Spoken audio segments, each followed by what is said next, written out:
بسم اللہ الرحمن الرحیم۔ السلام علیکم خواتین و حضرات۔ آج میں قرآن مجید کے آداب اور حقوق پہ مختصر سی گزارشات کرنا چاہتا ہوں، جن میں پہلا تو قرآن مجید کا حق ہے اور اس کے بعد دو قرآن مجید کے آداب ہیں۔ حق میں پہلی چیز اس امت پہ ہے کہ یہ قرآن مجید کو یاد رکھے، اور جس روایت کا آغاز خود صحابہ کرام سے رسول اللہ صلی اللہ علیہ وآلہ وسلم نے فرمایا تھا کہ آپ نے حفاظ تیار کیے کہ اس کتاب کو سینوں میں یاد رکھیں، تو اس امت نے ہمیشہ اس بات کی پہرے داری کی ہے، اور حافظ ہونا ہمیشہ ایک اجر کی بات ہے۔ اور بہت سی احادیث ہیں جن میں آپ کو معلوم ہوتا ہے کہ رسول اللہ صلی اللہ علیہ وسلم نے حافظ قرآن کے بہت سے اخروی فضائل بیان فرمائے ہیں۔ ایک حدیث مبارک ہے جسے امام ترمذی رحمۃ اللہ علیہ نے اور امام ابو داؤد رحمۃ اللہ علیہ نے روایت فرمایا کہ آپ صلی اللہ علیہ وآلہ وسلم نے فرمایا کہ مجھ پہ میری امت کی نیکیاں پیش کی گئیں، یہاں تک کہ اگر کسی شخص نے مسجد سے تھوڑا سا کوڑا کرکٹ اٹھا کر بھی باہر ڈالا تو مجھ پر یہ نیکی بھی پیش کی گئی۔ اور آپ نے فرمایا کہ مجھ پہ میری امت کے گناہ بھی پیش کیے گئے، تو میں نے اس سے بڑا کوئی گناہ نہیں دیکھا کہ جس شخص کو قرآن کریم کی کوئی سورت یا آیت دی گئی اور پھر وہ اس سورت یا اس آیت کو بھول گیا۔ یعنی یہ پورے قرآن کی بات نہیں ہے، کچھ آیتیں، کوئی سورت اگر بندے کو یاد ہے اور بندے نے بھلا دی ہے تو جامع ترمذی اور سنن نبی داؤد اور دیگر بھی کئی محدثین نے اس کو روایت کیا ہے، ان احادیث کی روشنی میں یہ گناہ ہے۔ یہ ہم سب اس غلطی میں برابر کے شریک ہوتے ہیں۔ بہت سی صورتیں، آیات ہمارے والدین اپنے ذوق سے، شوق سے ہمیں یاد کرواتے ہیں۔ ہم خود بھی جس وقت رمضان آتا ہے مکہ مدینہ میں جاتے ہیں، کسی اور نیک جگہ پہ جاتے ہیں تو وہاں شوق سے قرآن کے بعض حصے یاد کرتے ہیں، پھر وہ ہمارے ذہن سے محو ہو جاتے ہیں، بھول جاتے ہیں۔ اس لیے ہم پہ یہ ایک طرح کا آپ کہہ سکتے ہیں کہ قرآن کا حق بھی ہے،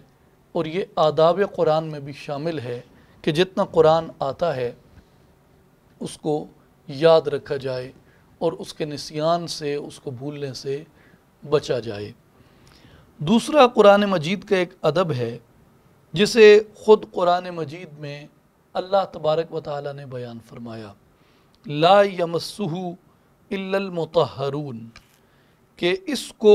پاک لوگوں کے سوا کوئی نہیں چھوئے گا۔ اس سے گو کہ بہت سے ہمارے جو ماڈرن یا پوسٹ ماڈرن اسکالرز ہیں، وہ اپنی ایک سو کالڈ پاپولیرٹی گین کرنے کے لیے اس میں بہت سی رعایتوں کی بات کرتے ہیں۔ کسی حد تک دیگر جو ٹریڈیشنلسٹ ہیں ان کی اپروچ بھی اس میں یہ ہے، لیکن عموماً جو مفسرین کی اس میں رائے ہے، وہ چاہے امام قرطبی ہوں، امام فخر الدین رازی ہوں، اور دیگر بہت سے ائمہ کرام کا حوالہ دیا جا سکتا ہے، جو اس بات پہ متفق ہیں کہ اگر کوئی شخص بے وضو ہے یا حالت طہارت میں نہیں ہے تو وہ قرآن مجید کو نہ چھوئے۔ امام قرطبی رحمۃ اللہ علیہ نے سیدنا امام مالک ابن انس رحمۃ اللہ علیہ سے روایت کیا ہے کہ جو آدمی حالت طہارت میں نہ ہو اسے کسی اور واسطے سے بھی قرآن مجید نہیں اٹھانا چاہیے، حتیٰ کہ تکیے پہ اگر قرآن پڑھا ہے تو تکیے کو ایک جگہ سے اٹھا کے دوسری جگہ بھی منتقل نہ کرے۔ یہ امام مالک کی رائے ہے جو امام قرطبی نے لکھی ہے۔ اس سے کم درجے کی احتیاط پہ بھی اگر آ جایا جائے تو ہمیں یہ کوشش ضرور کرنی چاہیے کہ جب ہم قرآن کو چھوئیں تو ہم باوضو ہوں، ہم پاک اور طیب ہوں۔ تیسرا جو قرآن مجید کا ادب میں تیسرا اور آخری عرض کرنا چاہتا ہوں، یہ ہماری ایک طرح کی بے احتیاطی ہے جو ہم نے آج کل اپنا رکھی ہے، اور اس کے اپنانے کے پیچھے بہت سی وجوہات ہیں۔ میں ان وجوہات کی زیادہ تفصیل میں اس لیے نہیں جاتا کہ لوگ ان وجوہات کو سیکٹیرین سمجھتے ہیں اور اس لیے ان کو زیادہ اہمیت نہیں دیتے، لیکن میری آپ سے درد دل سے یہ گزارش ہے کہ آپ اس پہ سوچیں، غور کریں اور رسول اللہ صلی اللہ علیہ وآلہ وسلم کے اس فرمان پہ عمل کریں اور اس بے ادبی سے بچیں۔ یہ صاحب مشکات علامہ خطیب تبریزی رحمۃ اللہ علیہ نے اس کو نقل کیا حضرت عبیدہ ملیکی رضی اللہ عنہ سے کہ انہیں رسول اللہ صلی اللہ علیہ وآلہ وسلم کی صحبت حاصل تھی، تو آپ صلی اللہ علیہ وآلہ وسلم نے ارشاد فرمایا، یا اہل القرآن لا تتوسد القرآن۔ آپ صلی اللہ علیہ وآلہ وسلم نے فرمایا کہ اے قرآن والو، قرآن کو تکیہ اور سرہانہ نہ بناؤ۔ یہ واضح الفاظ ہیں حدیث مبارک کے، یا اہل القرآن لا تتوسد القرآن، اے قرآن والو، قرآن کو تکیہ اور سرہانہ نہ بناؤ۔ ملا علی قاری رحمۃ اللہ علیہ نے مرقات شرح مشکات میں اس حدیث مبارک کی شرح میں لکھا ہے، لا تتوسد القرآن ای لا تجعلوہ وسادتا لکم تتلون وتنامون علیہ، یعنی قرآن مجید کو تم اپنے لیے تکیہ نہ بناؤ کہ پہلے تم اس کی تلاوت کرو اور جب تلاوت کر چکو تو پھر سرانہ بنا کے سر کے نیچے رکھ کے اس پہ سو جاؤ۔ یہ قرآن مجید کے آداب کے خلاف ہے۔ اور امام شرف الدین حسین بن محمد بن عبداللہ الطیبی جو مشہور شارح مشکات ہیں، انہوں نے بھی یہی قول اختیار فرمایا ہے کہ ای لا تجعلوہ وسادتا تنامون عنہ، یعنی تم اس کو سرہانہ نہ بناؤ، اس کو تکیہ بنا کے تم سو نہ جاؤ۔ مجھے ذاتی طور پہ اس بات میں کوئی شک اور شبہ نہیں ہے، اور یہ از روئے تحقیق بھی یہی بات ثابت ہوتی ہے کہ قرآن مجید کے متعلق ہمیں ادب میں اور احترام میں احتیاط برتنی چاہیے۔ اپنی رائے کی طرف میں نے اس کو اس لیے لوٹایا کہ اس میں آپ اختلاف کر سکتے ہیں، لیکن جہاں تک اس کا قرآن مجید کے احترام کا، اس کے ادب کا تعلق ہے، تو آپ کو معلوم ہے کہ فقہا نے، مجتہدین نے قرآن مجید کی اہانت کرنے پہ، قرآن مجید کی گستاخی اور توہین کرنے پہ باضابطہ سزائیں بھی مقرر کی ہیں۔ گو کہ یہ ایک ادنیٰ درجے کی خطا ہی صحیح،